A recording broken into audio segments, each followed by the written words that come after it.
And finally, what would you do with a few $100 million if you had it lying about? We can all dream, can't we? Well, on top of many wish lists would be owning a luxury property. And one extravagant property in the US that sold for $100 million came with its own pensioner thrown in. Dewi Preece takes a look at where you can still splash your cash. It's seen a fair few parties and was the home of one of the great brands of the 20th century.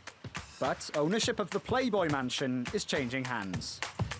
Until recently, it was the most expensive real estate listed in the US, valued at $200 million. Now, it actually sold for only half of that, but there was a pretty major catch. Hugh Hefner still gets to live out the rest of his days there.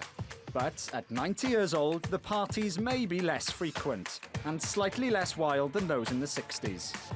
So the Playboy Mansion is off the cards. But what other super expensive properties can you still bag in the US? Here's a taste.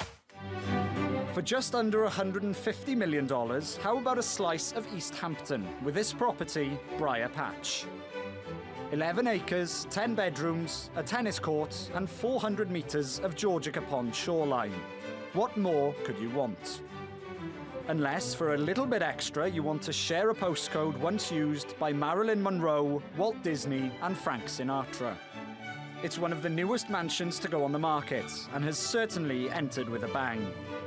But what if you're after a slice of French architecture without having to leave the States? Le Palais Royal, designed in the style of some of Europe's grandest palaces, can be yours for just under $160 million. But with $7 million worth of gold leaf, some would say you get what you paid for. But for the biggest of spenders, look no further than this property in Florida for just under $200 million.